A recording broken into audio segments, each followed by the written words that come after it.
and it becomes an irritation almost. Make the mistake of saying, well, look, they left us to go to the EFF, and therefore we must be more radical to catch up to them. They don't understand they left you because you became almost equivalently radical, certainly in the proposition you put to the country will expropriate things and nationalize things. Therefore they left you, they found a home. You can't win that back by out-radicalizing them now. South Africa's always been governed, wherever you lived in it, for the last 400 years, by one powerful group that could tell you what to do.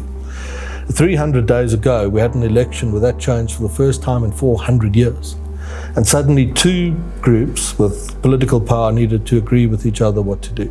You're not viable as a partner at the moment. And when the South Africans go to America to explain the merits of their policies, they must remember that what the Americans hear is it will break the rule. You've got a 1% growth rate and a 30% unemployment rate, and you're here to tell us why your policies are valid and important and why we are wrong to ask you to consider policy reforms.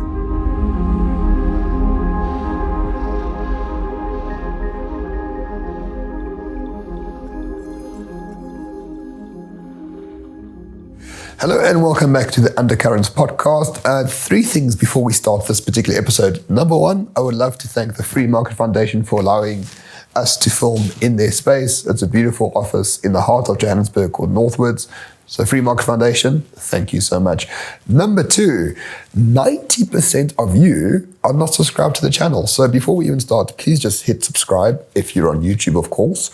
And number three, I received a lot of comments saying people would like to donate to support the channel. If you'd like to do that, please click on the first link in the description, buymeacoffee.com/undercurrents. Each coffee is $3. Any support will be greatly appreciated. Enough shilling, on to the show. I think the last time we spoke in studio was in 2016 on Renegade Report. That's when we first met. And since then, you've been known as the data guy. But I don't want to talk about data at all in this interview. So apologies for the fake way that I put you in this chair, but welcome. But thanks for getting me on. And I got my instructions from you yesterday. Correct. No stats. Only vague references to polls might be allowed. Correct. Yeah, and we're going to talk about worldly events and then bring them back down to South Africa a bit later on. I know that you are not chronically on X like I am, Twitter, but there's two things that are coming through. Number one is vibe shift, and number two is you can just do things. There's this element that these sort of bureaucratic institutions of our world that have defined the world since World War II, they sort of might be coming to an end. And Trump 2.0 is perhaps the best articulation of that. A man, through his own sheer will, is realigning a lot of international politics, local politics, and realigning a lot of things in South Africa. Do you feel that vibe shift as well? Well, I'm not an ex at all. So I'm in an interesting position.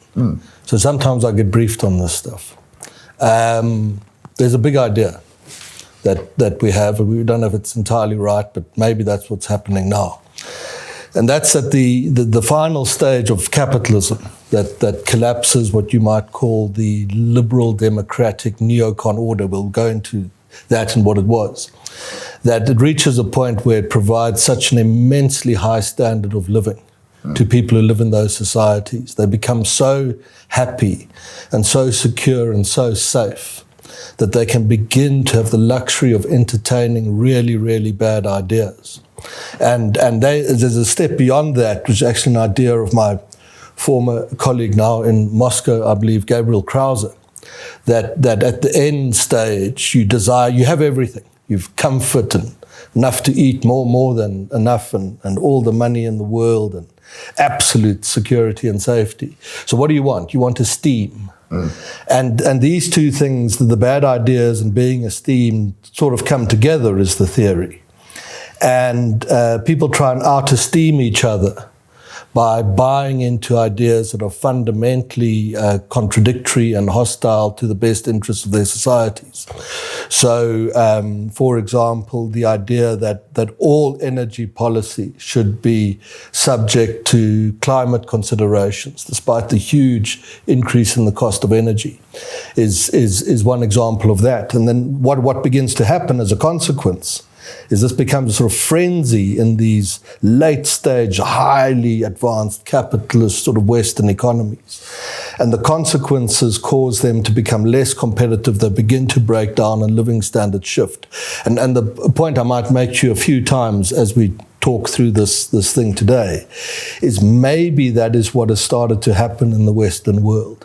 And maybe that is bringing to being a new order, a sort of post-liberal order. Roman and I, if you don't know, we have breakfast now and again. And this is really, I think, a condensation of some of those conversations of the past several months. Correct. Yeah. Correct. So I do think this idea of the post-liberal order is real. And I do think the idea of the end of the open society, as envisioned by Karl Popper after World War II, is also over to a large degree. Donald Trump recently was in Saudi Arabia, and he had a very important speech that has been undercovered, in my opinion. But he said, he was in the middle of Riyadh, the capital of Saudi Arabia, and he speaks to the prince directly. He says, the nation builders and the NGOs have come to you and told you what to do. You ignored them. You've built something based on your heritage, based on where you want to go, based on your religion, based on your geographical or geostrategic objectives, and good for you. Yeah. We will work with you. We want a peaceful Middle East, so do you. In essence, what he's saying is, we don't really care about what your country looks like. It must make sense to you, and we will cooperate. Yeah. But we're not going to impose like a moral claim on your country. Whereas I would suggest 20 years ago, they would have said, we would love to work with you, but women rights in your country are a little bit iffy. We need to change that first. Do you think that's a real shift? I think there's a lot to think about there. If you go back, not just 20 years, but let's go back 30, 40, 50 years, that neocon liberal democratic order kind of peaks with Reagan and Thatcher. That's the idea. And free markets are terribly important. And balancing your budget and sending your projecting military force around the world to bring about the kinds of societies that are seen in the West. These become priorities. National borders are quite important as well, and defending those. And the individual becomes is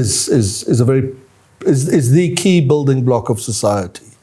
The idea that the sovereign wealth of the individual is such, individual rights, freedoms, views, becomes quite a tolerant society. Yes. in many respects. Becomes increasingly prosperous. And it sort of peaks at the end of Thatcher and Reagan.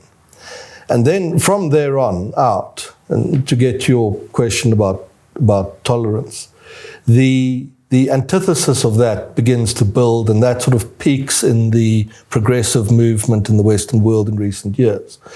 And that says, well, actually, this market stuff of yours, the sort of buy into capitalist ideas, that's inherently evil.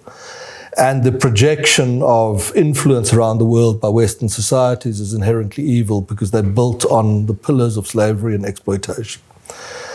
Their economies are bringing about the destruction of the world through climate change. And there will be this end of sort of extinction level event if we don't curb the excesses. And they do that. This progressive movement does another interesting thing. The individual is attacked. The idea of the sovereign worth of the individual. And instead, the progressive view casts societies as groups, and they're fundamentally two groups. They're the victims and the perpetrators. And the purpose of policy needs to be for the one to get on top of the other again, and vice versa. And society is always racked in this sort of conflict to the very end of this sort of zero-sum game event. So the idea of the individual has been taken away. Markets are now under attack.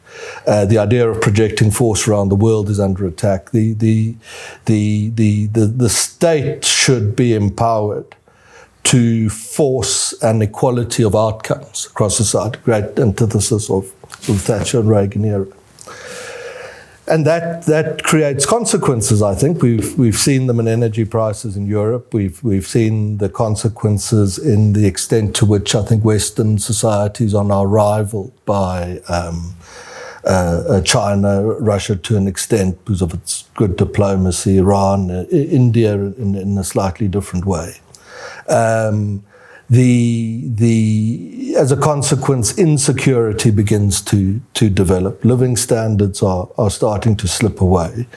And the progressive world, in responding to this, can only prescribe more progression, as it were. Yeah, and that exacerbates the consequences. Energy prices go higher, the world becomes an increasingly unsafe space. And into that enters this new phenomena that we might be seeing in America. So this is, not sure if these ideas are right yet, but maybe this happens.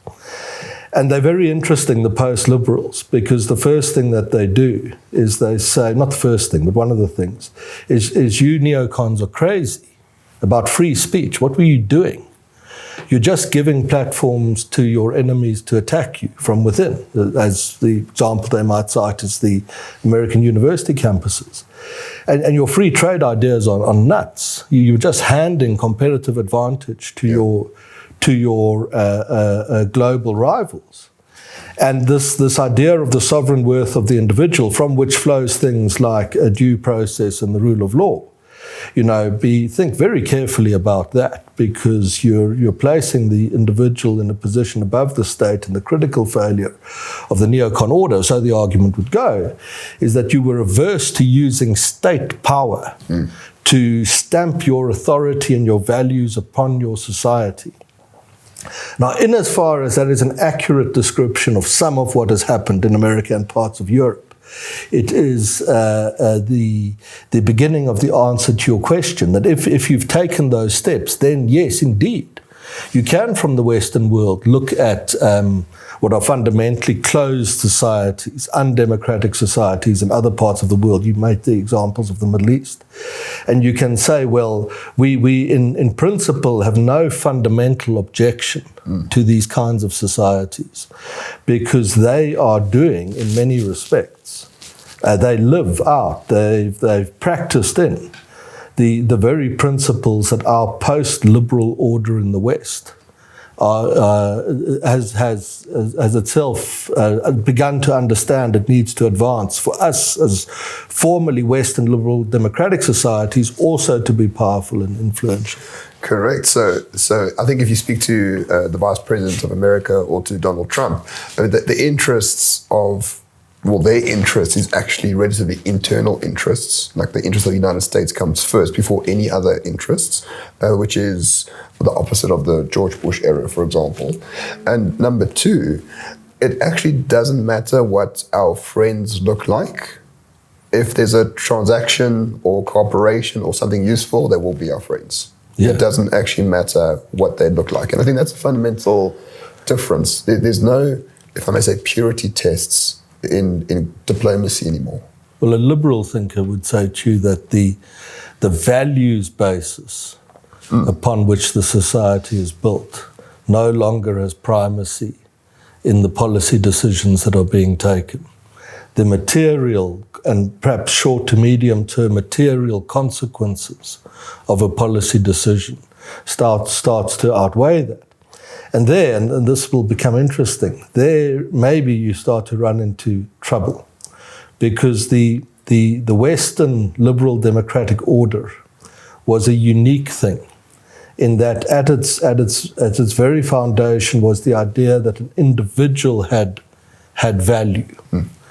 And that comes collectively out of the Reformation and the Enlightenment, that you are allowed to believe whatever you want as a person, as an individual. The state can't dictate, which the post-liberal order is now taking us back to, a sort of pre-era of that. And that by thinking freely as an individual, we get the innovation, the technological advancement and so on that made Western liberal democratic societies so very successful. And now this post-liberal order, in as far as it dictates that no state power can override the sense of the individual, the sovereign worth of that individual. You're actually staging an attack, I would say to you. You're staging an attack on the very core foundation stones of what the Western liberal democratic order was. And I'd say to you further that there was nothing in history, and there has been nothing, that delivered the level of prosperity and the level of sort of individual sense of security that the Western liberal democratic order had. And I don't say that because I'm dismissive of your ideas at all. I think the arguments on freedom of speech lending advantages or platforms to one's adversaries and unbridled free trade, simply handing technological advancement to your enemies, are very valid, and are ideas that liberal thinkers haven't been able to respond to effectively, and they've often chosen not to. And because I think they don't know what the counter argument is. I agree with that. But this, in as far as this post-liberal order in the West, if that is what we are starting to see emerge, in as far as it is emerging, the cautionary note on it is that it is a direct attack on the most important foundation of what the Western liberal democratic order, a necessary condition for what the vast living standards and personal freedom successes that were achieved under the Western liberal democratic order before it came under attack by progressivism, which may now be transitioning into this sort of post-liberalism. So I'm not too sure if that is, I mean, I do understand your argument, but I think if you look at the Trump administration is a great post-liberal thing here, because the Chinese were never liberal, Singapore was never liberal. But what the Trump administration is saying is, well, we're going to make energy as cheap as chips, essentially. We're going to make the economy as easy as possible. We want to actually lower taxes completely. We're going to use tariffs to fund a wealth fund. We're going to use a Bitcoin strategic reserve. So I'm not too sure throwing out someone who loves Hamas on a green card is going to necessarily take away the living standards of Americans. I mean, I don't see the correlation there. Okay, the states, even under the liberal democratic model, it wasn't a libertarian order where anything goes. There were still values, and there were still rules. It wasn't a return to a state of anarchy. The reason we escaped that is because as people we choose to live under a system of rules. But the foundation of the Western liberal democratic order was that the individual had choice at the bottom, as it were, of the pyramid to, through their own values and beliefs, bring to power governing administrations that would be granted the monopoly on the use of violence to rule over them. Now, I don't think that's if you have let's say you're an American university, and you give a grant to a person that comes from abroad, and that person on that university campus sets about trying to attack the very foundations of American society. I don't see how that is, and you expel that person. The State Department says, we're cancelling your visa, we're sending you back to where you came from. I don't think that at all attacks or contradicts the values of the Western liberal democratic order. So I don't think that arises. And on one of the things to be cautious about in the post-liberal world is that in many respects it draws support and public enthusiasm from the fact that it has correctly, often, and intelligently and morally correctly changed or removed what were many of the progressive ideals. Correct. The idea that the world was sure to melt. Let's use a South African example. We're a country with massive poverty, 30% official unemployment rate. Oh, I'm not allowed to start statistics. We have high unemployment. You're allowed to, we have high for unemployment. example, yes. But yet there are, let's make a nice example of them, Germans who come here, diplomats, politicians, and they say, only 50 years after the end of their first colonial adventures on the continent, that They are very disappointed that South Africa hasn't yet turned off the last of its coal-fired power stations, because we're obviously poisoning the earth, and this is terrible. Yeah. And this in a society where a large number of people, I have to correct myself, large number of people live literally in holes in the ground. That is how poor they are. If you live in a shack, you're living in a hole in the ground with tin sort of roof over it, but it freeze in the winter, bake in the summer. So in as far as the Trump administration has said, this is crazy. We can't have this absurd, essentially new religion that demands, as the Germans in South Africa would have it, that mainly black people have to live in holes in the ground covered by tin sheets. Yep. Because our new religion is that the human activity influences the atmosphere, and temperature might move by a few degrees, which is utterly inconsequential to anything. There, the Trump administration has done extremely well, in as far as it has restored merit to the hiring practices of corporations. It has cleared the decks of a whole lot of group identitarian politics. It has done extremely well, but we must be selective. That all of that is great. Mm-hmm. It's good for people, it's morally correct, it will allow the West to better counter the threats to the Western order, make the Western world more competitive, raise living standards, all of that.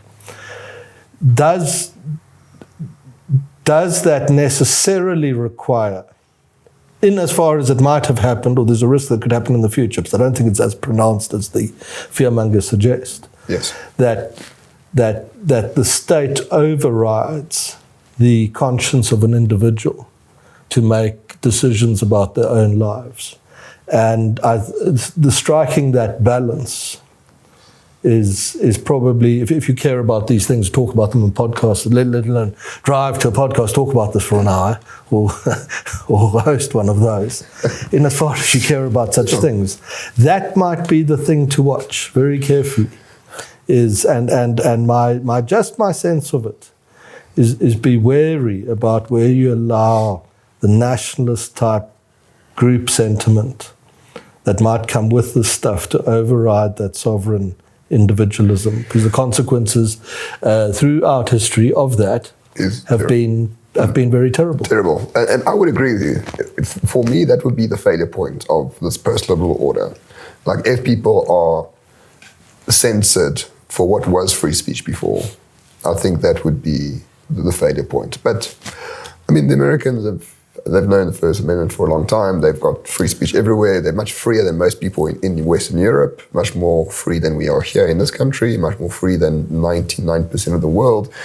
And I think that freedom of speech in America actually is a massive contributor to the dynamism of that place, compared to the lack of dynamism elsewhere as well. So I share your thoughts there. In that event, that's true, and I think it's largely true.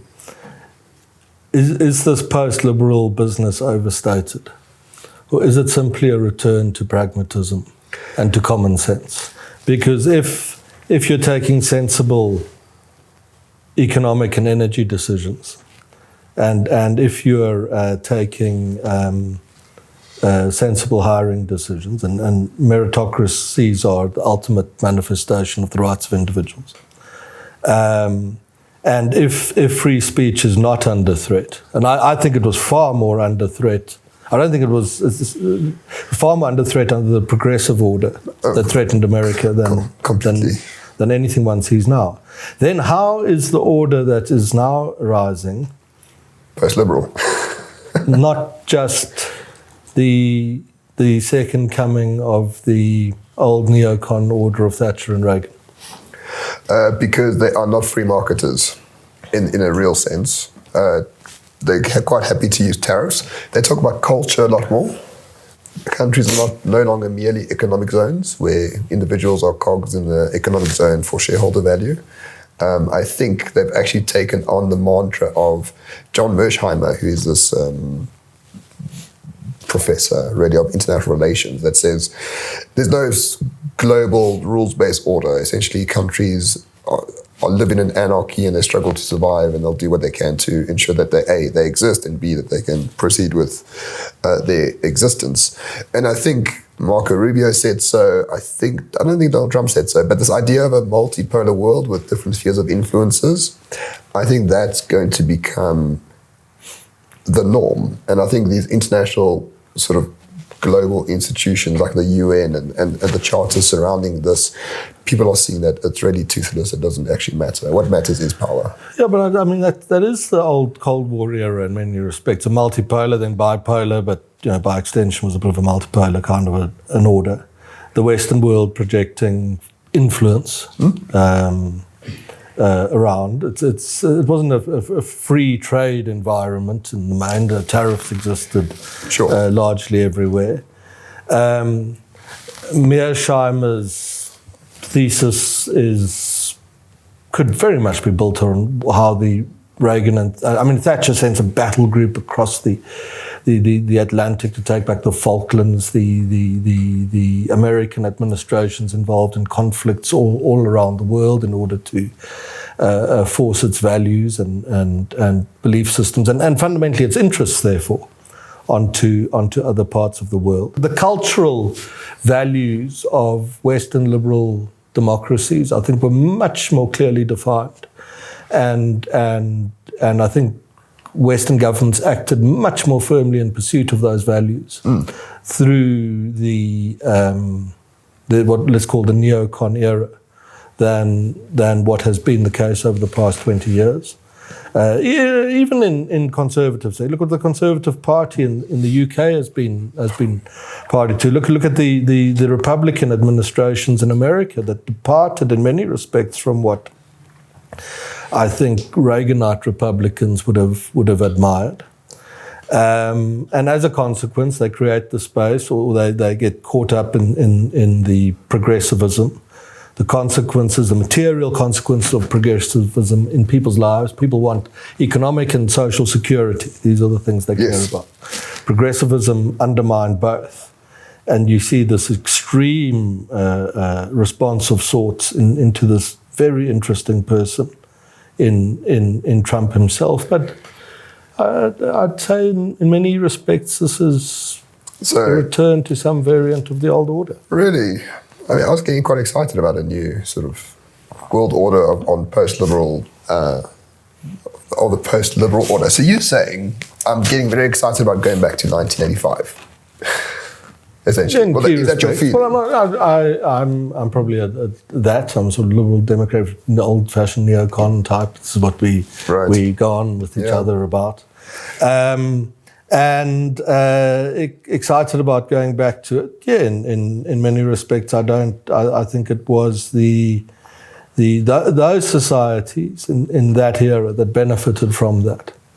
I think reached the highest standards of economic and social stability and security that any society might ever have aspired to reach.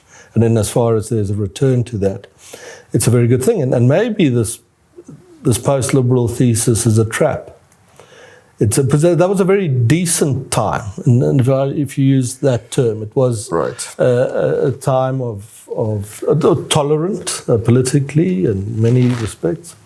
Maybe this post-liberal idea is a bit of a trap. It might be quite exciting for people who say they're leading a new order. That kind of sounds nice.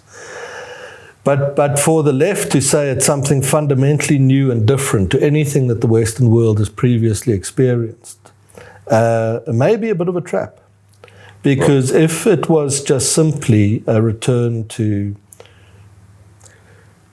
free markets, and they're not absolute freedom, but chiefly sensible, I'd say what Trump has done with China and what he's done recently with the UK, is that, what he would do with the South Africans is essentially free trade, fair trade, which has to be largely free. This is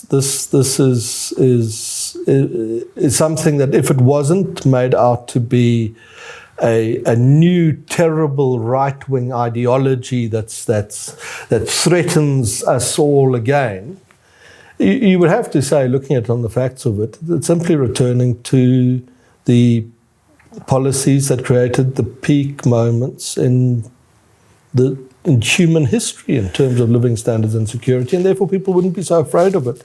They'd be more welcoming of it, and the American progressive left or the Western progressive left would have found itself completely checkmated now, utterly overplayed its hand, alienated people on climate, on DEI, and on gender, which I think was very important in alienating people. This is is there really a third on the spectrum? If you plot the spectrum, let's do it this way: you plot a spectrum left to right. And there are various interesting ways to do that, including a horseshoe. The post-liberal order, in as far as it is state power, undermines freedom of speech, undermines free trade, group society by virtue of being less individualistic, less valuing of the sovereign worth of the individual. These are all the features of leftist societies in the main. Or fascist, maybe. Fascist, leftist, yes. This is a feature of fascist leftist societies. Yeah. So you can actually put the post-liberals and the left, in some respects, at the same side of the spectrum. And the much denigrated liberal neocons, the same thing. The old-fashioned, the proper liberal, classical liberal neocon order on the other side, and therefore the virtuous side of the spectrum. I don't think I would terribly agree with that. I mean, the greatest critics of liberalism are Marxists, and they make quite a few good points on that. But I mean, it's actually a good point that you make. Like, it's that maybe we're not seeing something new; we're just reverting to what has worked in the past. So it's just a bit of a reset, going back to an era which I didn't live in. So perhaps you are correct. I do think it's a little bit deeper than just harking back to what worked. I think there are other trends and other movements that exist today that didn't exist back then. Just the amount of immigration, the amount of free speech, the internet, the amount of knowledge that people have these days, the amount of groupings people have these days, and I think there's far less purity in it than it was in the 80s as well. These are all peripheral elements of it. Technological innovations obviously changed the world, and hence the ability to communicate. The flow of people around the world. I'd say strong borders is an old-fashioned, classical, liberal, neocon idea. It doesn't have to be a hard nationalist idea. It just does, as many sensible Americans have pointed out, it does make some sense to have an idea of who's in your society or not. This is not... Well, I think most people would agree, yes. This is not a libertarian... The old-fashioned neocons are not libertarians. Remember, they are the ultimate, I would argue, escape from the state of anarchy, where societies are governed, and therefore there are rules. And it's perfectly acceptable to have a rule that there's a line on the map, and if you want to cross that line, there's certain conditions that attach to one doing so. Certainly. So the rampant migration into Europe and through America's southern border, I think, were examples of the progressive left totally overplaying their hand and not anticipating the consequences this would have in stealing the resolve of Germans, certainly in the East, as election results now make so starkly clear. If you look at German election results of late, the map is the Berlin. It's bifurcated. It is the Cold War, the East and West, exactly. And the former communist side is voting for the and there are various right, ways that you can read American politics in the same way, these stark divides. So I'm still not. I'm perfectly able to concede that there are aspects, but perhaps where my argument is going for you is that there are fundamentally two ways to run the world.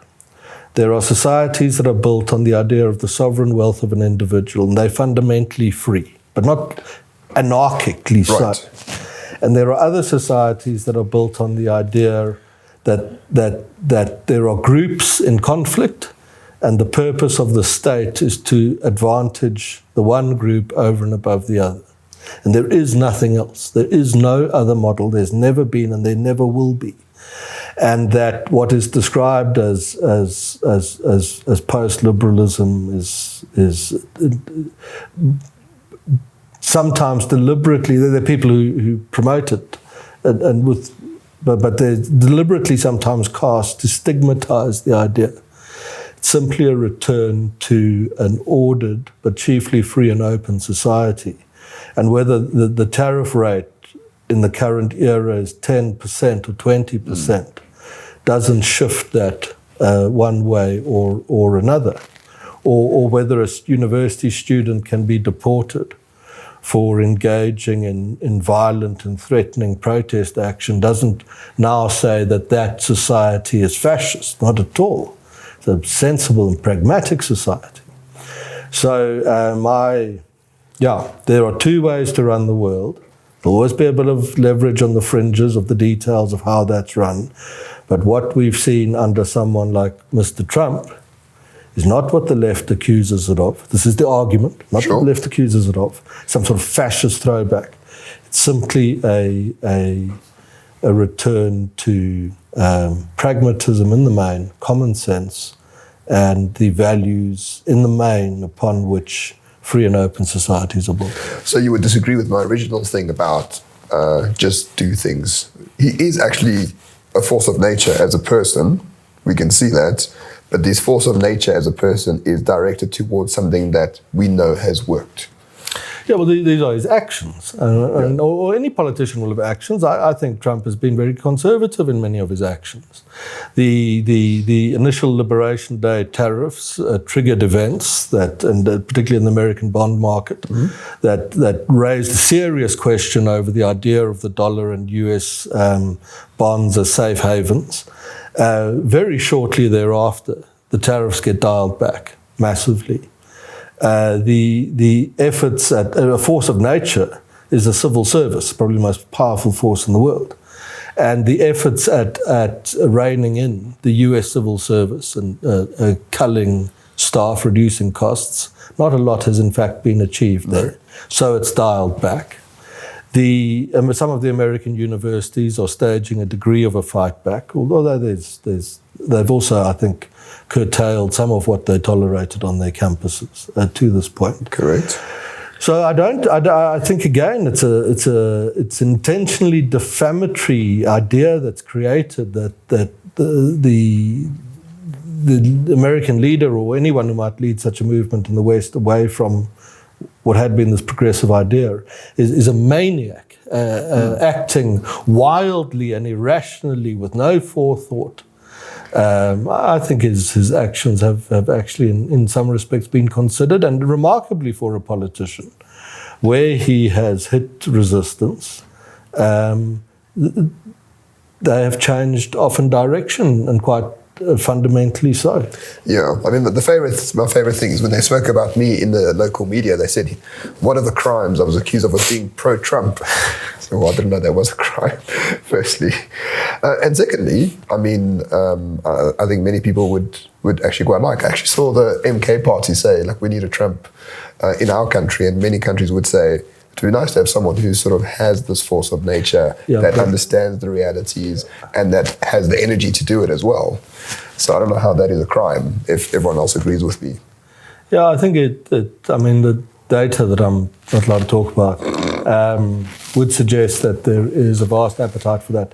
The risk, again, in South Africa, like I've spoken about the risk of post-liberalism actually eating into the sovereign rights of individuals, is that given South Africa's vast poverty, and given the extent to which the ideas of some of its progressives let's just stick with climate, have caused, through the climate of opinion they create in elite societies, because elites determine the culture, the political culture at least. Correct. This aversion to burning coal, which South Africa needs if it's to liberate the poor. In as far as these progressive elites in South Africa cling to these ideas, they do create the circumstances for populists to come to power.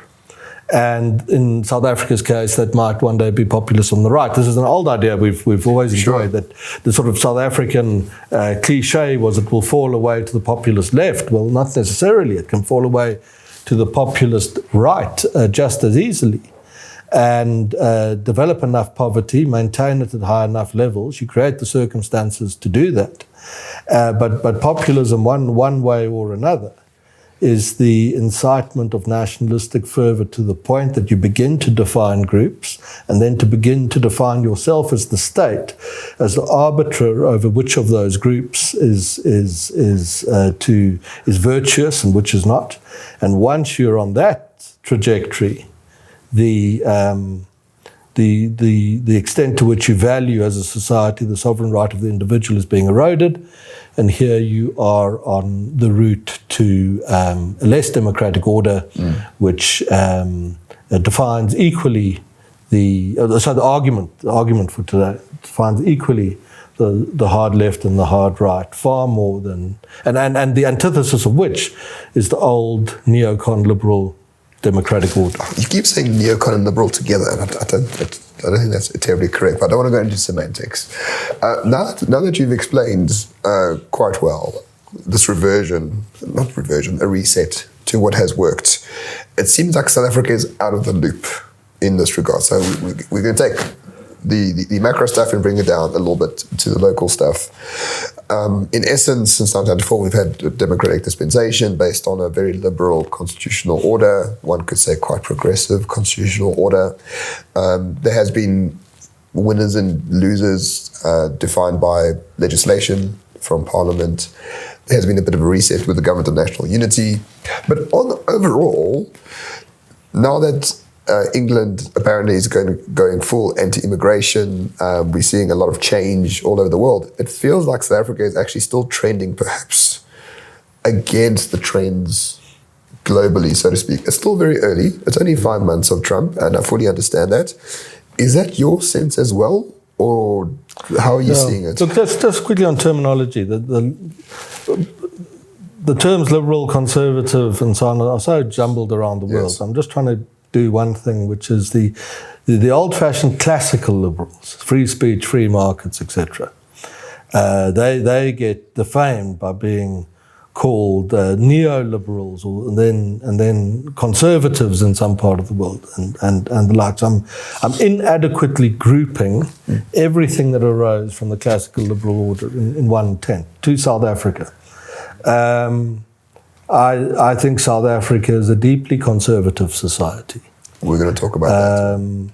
And I think as its economic circumstances begin to stagnate, did very well in the first half of the era after democracy, done very badly in the second half.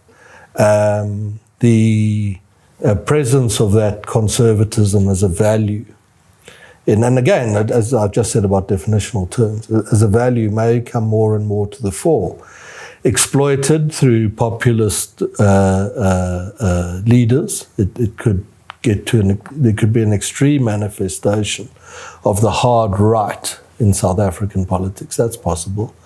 But one of the consequences could be that it simply brings about through elections, very messy, takes a lot of time, quite chaotic, a reformulation of the country's political order, a future coalition governments that might, to a less or greater extent, achieve some measure of success in how the country is governed. So that's all that's happening in South Africa. It's a free society, economy stagnated for a decade, and people who have essentially classically liberal values used the easiest mechanism available to them, which was an election, to begin the process of reordering the society, and that process is now very well advanced and will continue over the next decade and might bring about a much better society. So I mean, the essence of the argument, you were the CEO of the IR, and the survey data you had then and now, the conclusion drawn from that is that you say South Africans, by and large, 80% of them agree on the same thing. They want jobs, they want education for their kids, they want to be safe. They are pragmatic, They are conservative Christian people.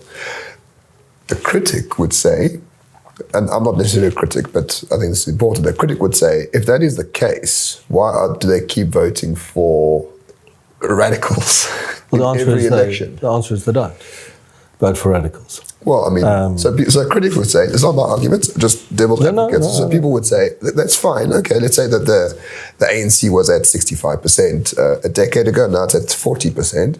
But we have MK at 15%. We've got the EFF at 10%. You put all that together, it's still 65%. So the electorate hasn't actually changed their minds. They just choose different parties. No, I get the argument. Quite right. Let me counter it as directly as you have put it. Sure. When the ANC was at 70%, the electorate wasn't voting for radicals. It was voting for an ANC government that had cut debt to GDP levels in half, doubled the number of people in employment, through pursuing what were in the main pragmatic policies. Again, I don't care what was happening on the fringes or what long-term revolutionary objectives might have been. The ANC reached its political zenith because the party's behavior was essentially moderate, and it had brought about it was bringing about some variation, and in time it might have reached that, this very high standard of living that the Western liberal democratic order did. Subsequently, the ANC became more radical. It always had that in it. Sure. You could argue, why did it slow down after 94? Was it a tactical retreat? All of that, I know the arguments. Yeah. But it becomes explicitly more radical. It's now promoting the nationalisation of private health care and property en masse and other things, a mining charter, all sorts of things. And then what happens? Does it support a rise to 99%? No, falls to 40% because it's become radical. And then I had this morning from the ANC itself, actually, right. but which is kind of Groundhog Day. But then why did the EFF and MK get votes? And the answer is people did not vote for their radicalism. People vote for MK because of the perception of Zuma's persecution. Alienated ANC voters who are put off by the radicalism because your living standard has reduced as a consequence of it, because you're not getting any investment into the country anymore, certainly not what you had. Alienated voters go and look for something else and a home. And they don't do that by reading the manifesto of the party. But Zuma brilliantly plays this card of the fallen hero who's victimized. And given the history of the country and what happened to the ANC, that resonates with a band of voters. In the EFF crowd, what I read in the data is that the young EFF voter is looking for esteem. You've been to a rubbish school. You're never going to get a job, not a proper one. So you can never look after a family or feed your kids. You can't come home from work. And in South Africa, I'm breaking your rule, 1/3 of kids grow up in an environment where they see someone go to work every day. Yeah. You're never going to be that. And yet when you put on that red beret and that T-shirt, you go to the rally, you feel you belong at least to something. Because you can't belong to what you should belong to in society, which is a family structure where you are a breadwinner of sorts and contributing to societal progress. So what are you going to do? You're just going to float around being nothing. And these guys give you something to believe in, belong to for a moment. Now, the trouble with some ANC thinkers is they time and again, and it becomes an irritation almost, make the mistake of saying, well, look, they left us to go to the EFF, and therefore we must be more radical to catch up to them. They don't understand They left you because you became almost equivalently radical, certainly in the proposition you put to the country, will expropriate things and nationalize things. Therefore they left you, they found a home. You can't win that back by out-radicalizing them now, the next step. And I pointedly think of some recent conversations. The only way back, if you wish to survive, is to moderate. Go back to pragmatism. That first answer to your question. That you weren't at 70% because you were radical, you were at 70% because you were moderate. And if the ANC moderates again, it will win South Africa's next election with a significant majority. I've no doubt at all about that being true. Mm. But I see very little evidence of it. So if you're correct, and this is arguments that I've heard from you, and I think I'd actually do believe it, that the living standards determine popularity of places, and if living standards drop, people look for other things elsewhere, but not necessarily ideology. 'Cause I do find South Africans generally non-ideological. I don't think that we are as hard ingrained revolutionaries as most people think we are. If that is the case, then why don't moderate people vote for the DA? Well, who's the DA leader in Johannesburg? We're in Johannesburg. Belinda, someone, I think. I mean, does anyone? I mean, I'm just, Right. No one knows. I've been asking the question of people. I get this question a lot. Right. And I say, who's the DA leader in Johannesburg? And I had a political journalist of a publication, a prominent one, who almost got it. I don't know who it is. Who told me they think it's this person, the Belinda you seem to someone, mention. yes. Could be her.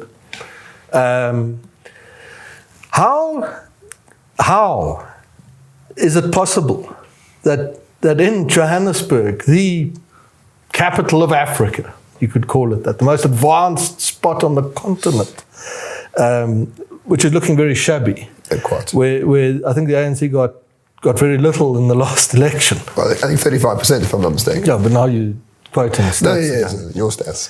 How is it possible that no one in the city, let alone informed people who do this for a living, know who this person is? If I asked you what the person's history was, no, it's not a criticism of the person in question, who I'm sure is heroic in trying to save the city, because a lot of these councillors they work in such terrible circumstances. We should be very grateful to many of them, and they have such a hard time. It's not their fault in the main. But if this is the point, why don't people vote for the DA? You don't even know who not you and me. I'm equally guilty of it. Average people. Yeah. Well, what do you want them to vote for? They won't be able to hear that. No, but it's they need to hear it, because this is why they suffer at a fraction of their potential as a party. It's actually worth just staying on this point. How is it possible?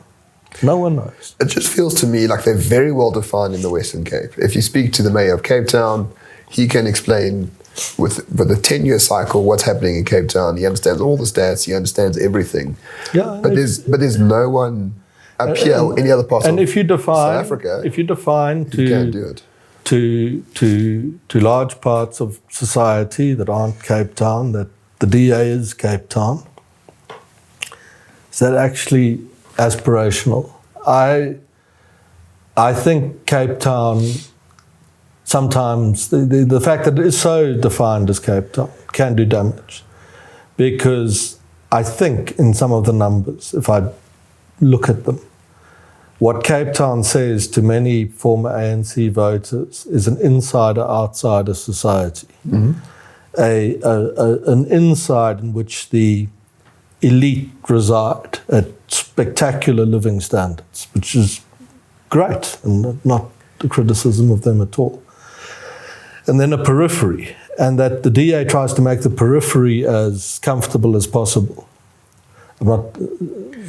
Especially with the new budget, yeah. And if you say to people who suffered under 400 years of colonial administration that there's a periphery on which you can live that will be better than what the ANC's provided you with, I don't see how that is a compelling offer that will get millions of former ANC voters to say, well, yeah, that's fantastic. We'll go for that. That's great. Because it sounds a lot like you're voting for the old colonial order because the liberation movement that you had invested such hope in has failed so spectacularly to bring about the living standards you wish for. Now, But if I may interrupt, aren't they just taking your advice in terms of saying we need to increase living standards, which equals popularity? So yes, the periphery is there, but Cape Town is constrained by geography. Yeah, I don't know to what extent Look, if no one knows who your leader in Johannesburg is, including the people that live in Johannesburg, then I don't think you are conveying much of raising anything effectively. I quote a lot Maletsi Mbeki, who I saw on a clip of YouTube this year, saying the tragedy of the unity government is that on policy the DA and the ANC have such a lot in common that there actually isn't a reform movement in the country. And even if they could agree with each other on the things that they already agree with, we're not going to make any real progress. And I mean, the one thing I've learned of looking at South African data for 20 years is that people are very, very astute, very clever. And they sense immediately correctly what the offer is. And if you were to take the DA's energy policies, would these be able to secure the investment and growth that South Africa needs to liberate people from poverty? The answer is absolutely not. It couldn't. It would have the opposite effect. I mean, to be fair, I don't know what those policies are. Well, the policies are essentially stigmatise carbon, the idea of carbon. Right. If some of the DA senior people have articulated interpretations of South Africa's expropriation legislation that was so incompetent that it justifies the act. Well, as far as I've seen. And in fact, and yet in the real world of real investment, where people invest money, I sometimes see such people, they come past. No one invests in South Africa on the misnomer. They didn't. Anyone that's going to commit hundreds of millions of dollars to the country has actually done their own due diligence. Their own legal people have read the legislation that could have an impact on them, and they know the truth of it. So I'd say to you that as it's currently constituted in terms of on education policy, what has it achieved? Well, you eradicate pit toilets. But that's what they crowed about. Less than 1 in 10 kids is passing maths and matric. Well, that comes later, I suspect. Well, after the whatever it covered. is. Yes.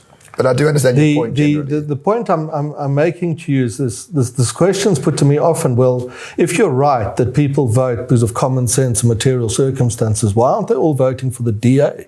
The reason is the common sense and material circumstances, because they are not so stupid as to think that you press the blue button and life improves, because in very many real material terms, it's something the DA does not take seriously enough. It is not able on policy to govern the country better than the ANC has done, and voters are intelligent enough to understand that. And until the DA gets that right, its progress in South Africa is going to be severely stunted. So you might say, therefore, we're in a position where we have two partners jointly in the government, mutually ignorant of what needs to happen for the country to be a success, and fighting with each other about the outputs of that mutual ignorance. Now, none of this must be interpreted as a criticism. I'm not a politician as a criticism. I'm not a politician basher. There are very, very good people in politics, ANC, DA, and elsewhere, and it's a terrible job. I would never do it, because I wouldn't give up what I have to suffer so under those circumstances. I'm very grateful to the many great people who do their utmost and their very best. And then there are lots of those on all sides. But having said that, you do no favors to the parties or to the country or to people by suggesting that either side, the ANC or the DA, has yet developed a formula that if they were given carte blanche to rule the country in a post-liberal order where they could ride roughshod over whatever concerns were raised by individuals, if they had that kind of power, state power, and they used that to the max, the formulas both parties have would essentially deliver the same result. Very low levels of growth, low levels of investment that precede the growth, and therefore high levels of inequality and poverty. So I think the next question would be then, if there is all this free-flowing, how can I explain, conservatism, pragmatism, why hasn't it formulated into a legitimate political party? Well, some people would say they've tried, and those parties have been corrupted over time, like Action SA, for example. But why hasn't there been a legitimate opposition to the DA in this regard? One is not, I don't mean it flippantly, be a bit patient. South Africa's always been governed, wherever you lived in it, for the last 400 years by one powerful group that could tell you what to do. 300 days ago, we had an election where that changed for the first time in 400 years. And suddenly two groups with political power needed to agree with each other what to do. That is a phenomenal shift in the society. I mean, it's unprecedented. And I would say that's the first answer to your question. It is being brought about. The process of change is far advanced. You know, we called the ANC's loss in this election, last year's 2024's, we called it in writing in 2012. We said this is the year. However, even that call, so that's not as if we were taken by surprise, it was still nonetheless extraordinary to see the 70% peak fall to the 40%. This year it's been even lower than that.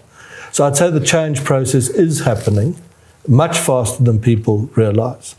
However, we said earlier, the political cultures of societies are shaped by their elites. Mm-hmm. And to a very great extent, the alternatives that are offered to the ANC are in material terms, not in fact alternatives. It's a famous Reagan speech, a rerun of a late night show that we've all seen before. We'll have some variation of the policy making, often with its very strong progressive undertone. So even on the DA side, climate concerns are paramount over the lives of people. In practice, that is how the policy is articulated by their environment minister. Until elite opinion shifts on its own, you don't create the circumstances where, because it takes this, the money Correct. Is given to clear and hard alternatives. And I know, I mean, of a lot of the country's donor community, there's not much there. There aren't, it's this whole idea of these massive donors who shape things. There aren't really very many. But in as far as they are there, these are often groups and people and individuals who themselves would be opposed to, for example, the energy policies of the Trump administration in America. And so even as the public pushes for change, the elites, in a sense, dampen the change and resist it. It's very dangerous. Because it might go on for a time. I don't think South Africa is near a detonation. But in the fullness of times where the elites dampen down on the demands of people, you do later get revolutions. Now, I'm not suggesting we're there. I don't think we are. I think we've got such sound public opinion. We've got a long way to go before anything like that becomes a concern at all. But the reason you don't get clear reform in South Africa is not that the people do not desire it. They clearly and plainly do. It's that the elites push back against the change because of their concerns, often born of the search for esteem. Yes. That comes at the final stage of these capitalist societies. But I do find this elite theory interesting because that's actually quite a talking point in the post-liberal order, so to speak, where Pareto, the 80-20 rule, and the man who created that rule, called Pareto, basically argued that democracy is the flow of power and influence between groups of elites in a society. It's like almost like a medieval game of nobles. In this regard, Elon Musk was vitally important to Donald Trump's campaign. He's a member of the elite. He wanted certain things. Trump promised him that. There's a cohesion there. And I think it served both very well. On the Democrats had their own elites. There's lots of Democratic elites, billionaires who fund them, Mark Zuckerberg and others. In South Africa, we have so few elites and no competition amongst them. It is actually very difficult to build anything that's outside of this Overton window of just energy. Right? When you say build something, you actually build the foundations of a political movement. Correct. It means you need staff and structures and organising, lots of practical things. It takes lots and lots of money to do that. And I said earlier, our elites in the end stage of these capitalist societies, when I said that, mean in South Africa. We're not in the end stage of a capitalist society here. But many of South Africa's elites in practice live in the West. Yes. At least in their minds, or their money lives in the West, which is probably more important. And so they themselves fall victims to some of the unbridled progressivism which brought about the change we saw in America and are seeing in parts of Europe. So this becomes a practical problem. Yeah. There isn't a body of elite and therefore wealthy South African opinion that is willing to put hundreds of millions of rands. Correct. If an election campaign, people don't know that a national election campaign in South Africa for a major party, it costs hundreds of millions of rands. I mean, I think you estimated, you told me about 30 million rand per seat in Parliament, roughly. Yeah, I think we did that, something like that. It wouldn't be far off. I think that was what some of the smaller ones had to do now. And the 400 seats in Parliament, so you get the idea. Yeah, because I'm a humble man, or I try to be. A lot of people say, why don't you just go do politics? And if you had to, you would need R1 billion just to get started. I'd say if someone... And no one will give that. So sometimes invest in that. People say that, and I wouldn't do it because... Yes, for you, yes.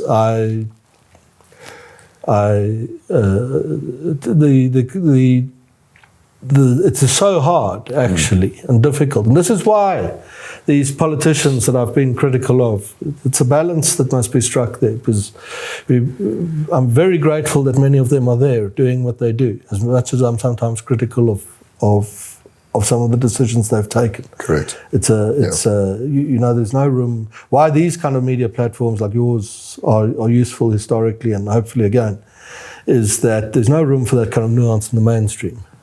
Well, yes. So you either condemn or not. That we know, yeah. But if someone were to say do it, just to give you a sense of it, I would say to make any substantive progress, it's your 12 months up to the election is probably at least 500 million rand. Yes. To get there, at least, or else you're wasting your time. Correct. That's how much money politics takes. Correct. And when activist groups say there's too much private money in politics, be extremely, extremely suspicious of what's going on there. On the contrary, there's not enough. Because it locks the establishment in. And Correct. to unlock the establishment, to liberate South Africa from politics that is unable to move to reform, you're exactly right. There is much too little private money in politics to bring about reform. And so if you sort of, this is actually quite a good point to get to in a discussion. If you're kind of stuck on South Africa and why people say that people are so decent and good and moderate, it's true, and the country's so free, that's also true, and what must be done is so obvious, that's also true, other emerging markets do it all the time, that's also true, then the answer is, why doesn't South Africa change? You might suggest that a lot of the reason is there's far too little private money in South African politics because the elites are not prepared to commit to change because they are very often actors that dampen the change that ordinary people want. Correct. I mean, it's their sense of if they are the elite, why would they want to upset the apple cart, so to speak? Well, it's difficult. Well, it's that. It's also difficult, especially if you're pursuing esteem. Remember, if you're pursuing esteem, because that's the only thing you don't have. You're so rich and happy and comfortable. It's the only thing you don't have. You want to be popular amongst the established order. You want to be taken along on the tours. You want to be seen smiling next to in as far as they are powerful still, the politicians. And I think that sense is very seductive for a lot of people. And if you start to challenge the established order, you'll be accused of all manner of things, of threatening the climate, for example. Threatening democracy itself. Or threatening democracy itself, given and a lot of people with very good reason just say, hell no, I'm not going to put myself in that position where that's going to happen to me. Some horrible publication is going to write that I'm an evil person because the things after. Look at the stuff that's written about Mr. Musk, or what happened to the attacks on his Tesla business and so on, because he decided to take a stand in favor of shifting society. And it's quite understandable that a lot of people, not perhaps of his potential influence, but of some influence, might say, to whatever extent that might happen to me, I'm not participating. It's not worth it. So I'm just going to sit on the sidelines. And South Africa allows one to do that, because you can literally go to the Cape and live in the center of the circle, and then with probably not be wrong to think that your life will be fine. And many do. And many people do that, and it doesn't mean that they're bad people. Well, I suspect we would be doing the same thing if we had the opportunity. Well, okay. Well, I don't know if we would. I'll speak for myself. I don't know if we would. I don't think we would. No, I don't think so either. I think that's there's one of the people that drive across town through the decay to sit and do this. Yes. It's, yeah. So no, we sort of understand the local aspects of South Africa, and I fully agree with you that to the detriment of many people who follow me on Twitter, that I agree with you. In general, people are pragmatic and nice and want good things in this country. Why does Trump hate us so much? Well, not us. He doesn't. He hates our government. No, he doesn't. What is the... No. It's entirely wrong. False. No, I know. Yes. But why? I know. Why does he see us as a chopping board to just poke? Yeah, when there's so many problems in the world that he's trying to solve, so many things America can solve. What is the thinking there? As far as I know, based on my sources, it's a lot of vibes. It's like a lot of testing the waters. I don't know if there's a real strategy. Well, I mean, I know what you think, so I know where your question comes from. It's just provocative. Firstly, I think a lot of South Africans would be disappointed to know I don't think he spends all his time thinking about the country. That's true. He thinks about the rest of the world, and South Africa's media might magnify that to the point that South Africa is his sole obsession. I would be surprised if he spends more than a few moments a week thinking of the plus. Secondly, there are some very correct Americans around who say, look here, you guys, your economy is growing very slowly, your unemployment rate is very high, and your elites are opposed to change. If you maintain that high unemployment rate and your low growth, you will get into trouble. You will have some sort of revolution one day. Yes. And therefore, why should we commit vast time and effort and resources, economic, diplomatic investment to you? Because it's not going to end well for you. And they might go further and say, when we look at you, and the information doesn't come from Twitter. I heard it comes from AfriForum only. The information doesn't come from Twitter. Information comes from reading the policy documents of the government and the economic reports of the Treasury and serious economic and policy experts. Frans, I just want to let you know, it's almost like there is a State Department with an African division that actually understands everything that's going on in Africa by actually researching it. There are people that read and get on with it and draw a conclusion. And their conclusion, which it's South Africa's sovereign right to reject, is that you guys are in trouble because property rights are seriously under threat. The new expropriation law, as one must remind people, allows the seizure of any fixed or movable asset for less than its market value. Now, that's not true of many other countries, and therefore it's not in the column of positives of investment. And secondly, you tax investment very heavily on its arrival through your empowerment requirements, and you're entitled to have those. You believe they're important, but they do keep your investment level at a unique low relative to other emerging markets. So if you want us to commit seriously to investing in South Africa, this is how I understand it, diplomatically, in other ways, economically, you need to address those two concerns. And the first concern must be addressed by putting market value at the center of your expropriation legislation. which is what the rest of the world does. And secondly, you've got to find some way around the idea that in order to be permitted to invest in South Africa, you have to surrender a big chunk of your equity. Just on the maths of it, there are not many businesses or industries that can do that and still be profitable. Correct.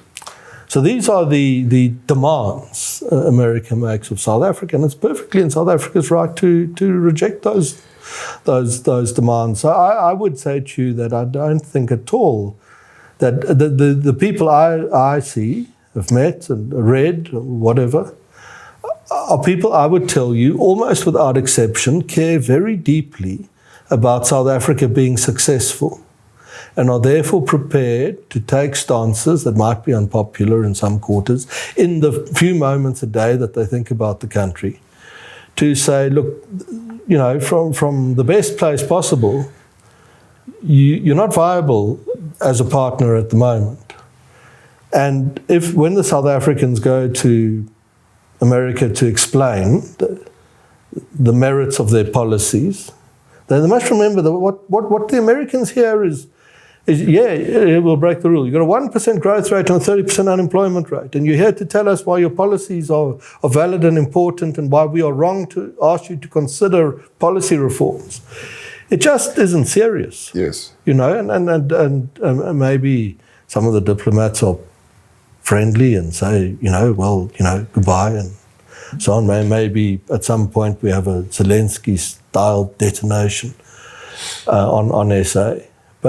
But I don't think not that, I don't know, that's not what you meant, but you can't take that. You can't take that and say, these are the actions of people who loathe South Africa and wish for it to fail. Quite the opposite, I think, is true. And I think broadly, American policy under Trump towards South Africa is extremely generous and kind in what it is trying to do for the country and its people. And the rejection of that and the hounding of it is chiefly heard out of, again, those same elites who are comfortable and rich enough that whether South Africa's economy grows faster or less quickly really has very little material consequence for them, and can therefore get away with entertaining ideas that keep millions of South Africans in poverty, where, just to be explicit, if some of the advice of the Trump administration is taken to heart, South Africa would, within a generation, eliminate poverty in the country. Yes, I actually do agree with that. So a lot of the mainstream says, I mean, these are the people that are talking about us in the Trump administration are these sort of apartheid babies who left before we became democratic because they were racist or whatever the case might be. But I think people severely underestimate probably the quality of the research that these Americans actually have on every single country in the world. It's not a question of AfriForum's going there to talk about misinformation. I mean, they already know what AfriForum knows before AfriForum even arrives at this case. You've got thousands of analysts working. It's just a stunning ignorance for me to think that on any issue, not just on South Africa, that American government policy is made by some lunatic reading Twitter. I mean, that's very much how some of the media has tried to cast it. Yes. But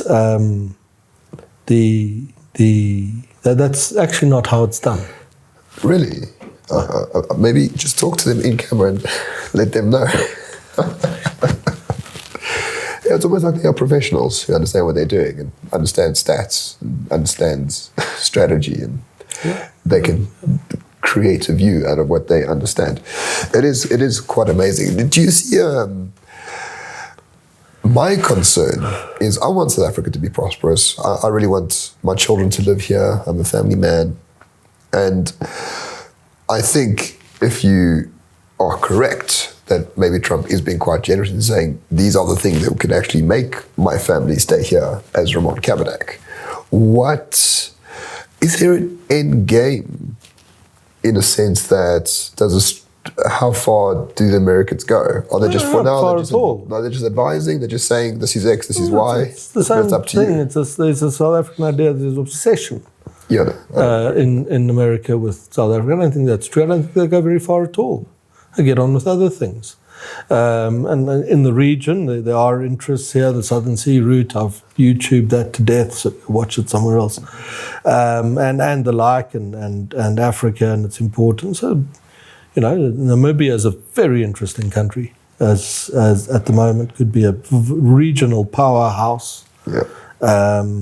Angola has very interesting options. So, as I said, it is South Africa's sovereign right and that of its government to decide its policies. It doesn't have to say we will not be bullied, but just appreciate how that sounds when you go to Washington with a 1% growth rate, a 30% unemployment rate, and well-intentioned people, and you tell them we will not be bullied, and 40% in the last election that has slipped subsequently.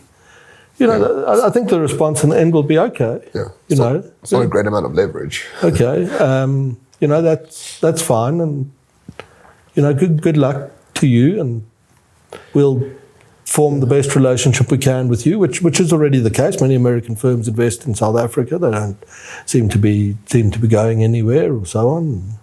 There'll be diplomatic relations, and life will continue. Nothing will happen, I think. That's moves the dial on South Africa in one form or another, because I think it's an absolute indulgence to think that the events in South Africa is about 0.5 percentage point of global GDP. That South Africa is on the agenda and dominating discussions around the world every morning. It's definitely not the case. I mean, unfortunately, we have the sovereignty to become extremely irrelevant. I think that's the greatest danger we face. Completely irrelevant on the other to hand, any power whatsoever. If you read the potential to come to terms with the US, that doesn't mean you're hostile on China or Russia or any of those things. It just means you're pursuing foreign policy along the lines of that of India. To become irrelevant is within our sovereign power, but also to become very successful is also within our sovereign power, and that's when you're a free society and chiefly a free world. This is a choice that you get to make, and that is a choice that has been made here for the past 10 or 15 years, and the consequences of the choice are apparent for anyone who looks into the data to see. So I just want to touch on one last thing. I don't even know how long we've been here, but I assume quite a long time. I don't want to waste your time too much, Doctor. You wrote a book in 2014, I think it was, called South Africa in 2030. I think it was released in 2014, maybe a little bit around that era.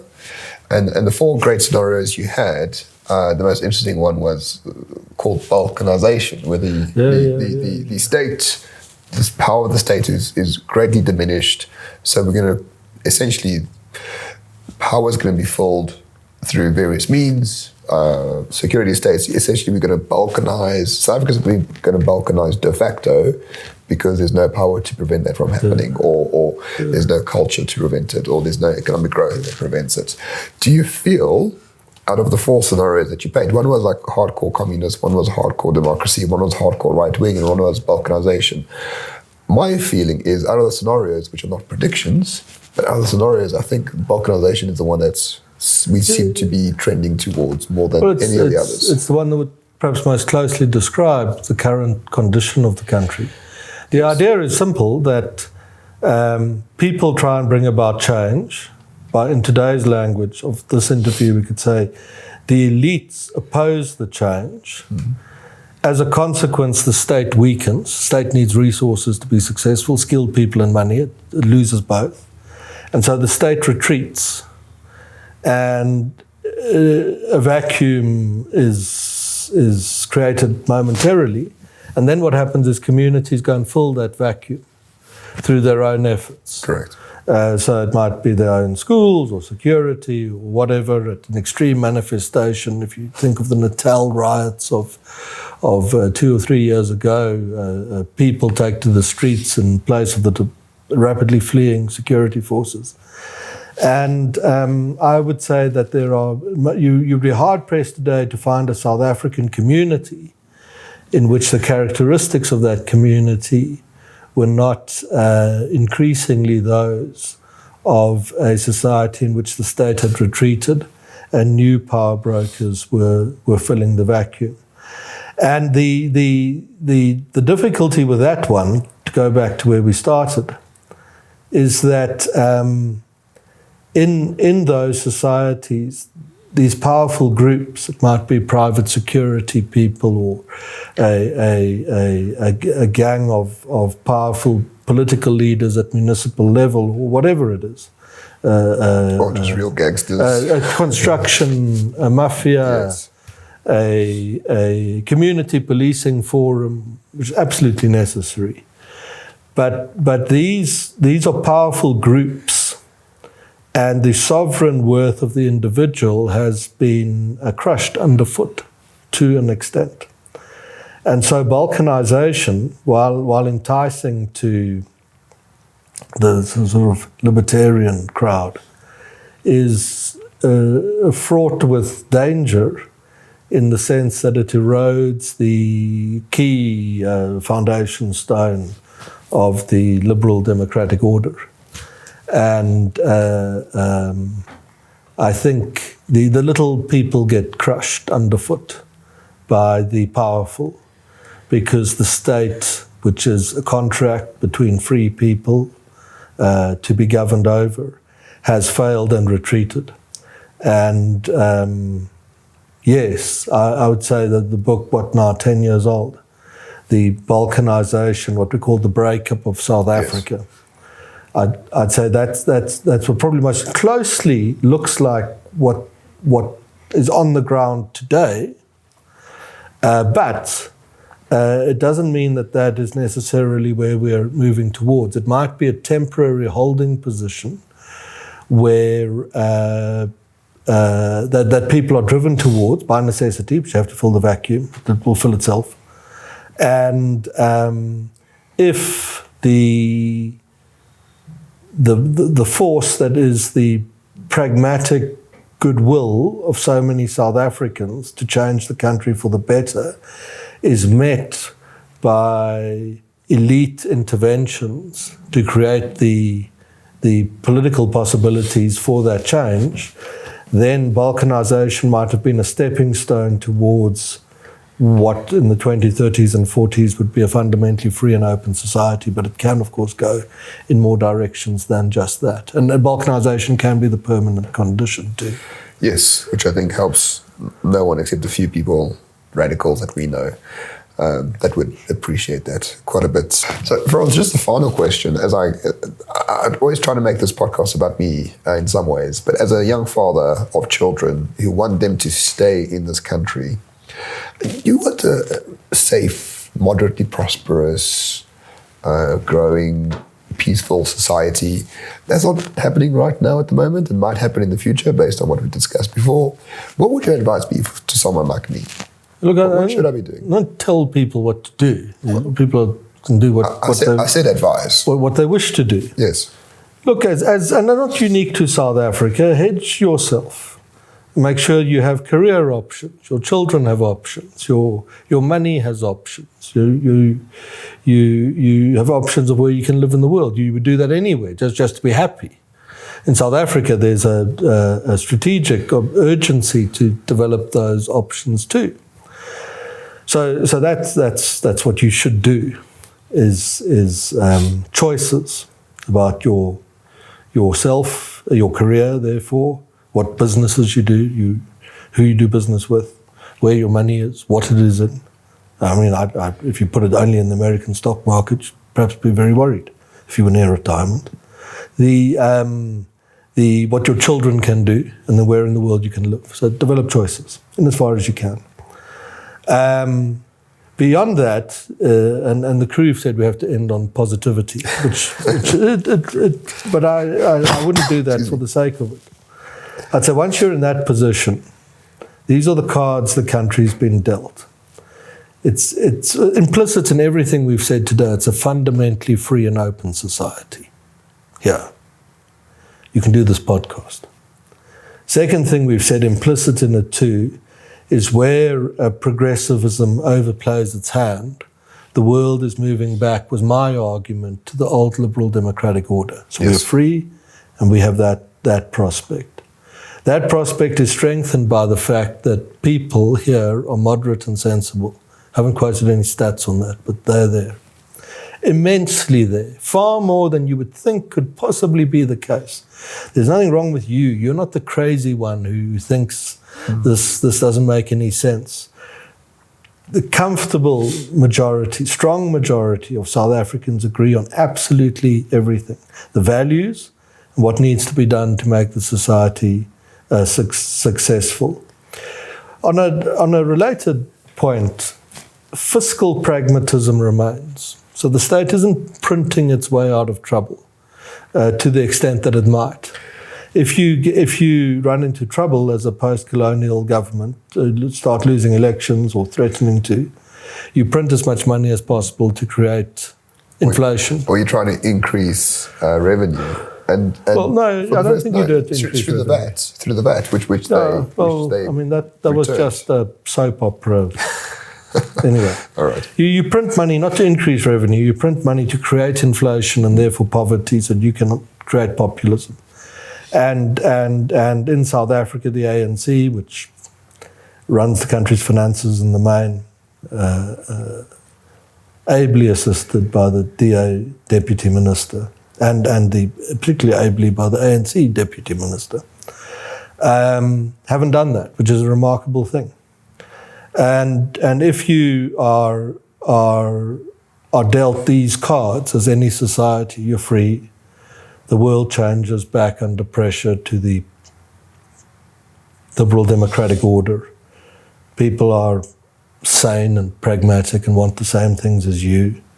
And the risk of collapse triggered by the printing of money has yet to manifest. You know, it's not difficult to play those cards correctly. The missing link again is that one of the ingredients to turn all of this into progress is the importance that elites have in shaping the ideological and political and policy culture of societies. That's all that's missing from South Africa at the moment.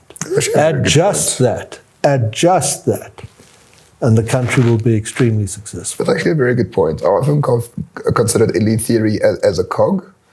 And actually, for us in particular, it's actually the most important cog. There's no direct, elite interests in what in the realities. And you need some form of elite interest to actually activate it with money, institution, funding, whatever the case might be, to bring all of that together. We don't lack anything else. We have lots of skilled people. We have phenomenal infrastructure by emerging market standards. Needs to be repaired and expanded here and there. We don't have a radicalized population hell-bent on self-immolation. It's far from the case that different groups want to chase each other into the sea. They don't. They have mutual respect and admiration to an extent that's remarkable considering the history of the country. Fiscal practice, all the skills we have. Our middle-class diaspora didn't leave the country. It's money left. Yes. But the people remained. So we don't have the problem of other societies that went through crisis. The middle classes are all gone into the rest of the world. Many have gone, but much of it is here still in the enclaves. We're not a Lebanon. We're not one of these places that are almost impossible to change. Impossible. You see, that's the point. Other countries, when you say how do you change them for the better, well, you've got to firstly eliminate the radicalization. Yeah. Almost impossible to do. I'd say it's impossible to do. Then you have to bring back the skilled diaspora. Well, they're already here. Then you have to build the infrastructure from scratch. It's all here. So I don't know what the state of I understand why there's a state of angst and frustration, but it's arguably much closer to massive success than is understood. The missing link in the main is the influence of elitism in shaping the ideological and political culture. And if that alone shifts, South Africa through the 2030s will be a fantastic place to live for all of its people. Well, Dr. Cronje, as always, whenever I talk to you, I always learn something new, and I hope the audience has as well. Thank you so much for joining Undercurrents. Thanks for getting me on. No one can find you on X, so they must just, watch your channel. Watch my channel.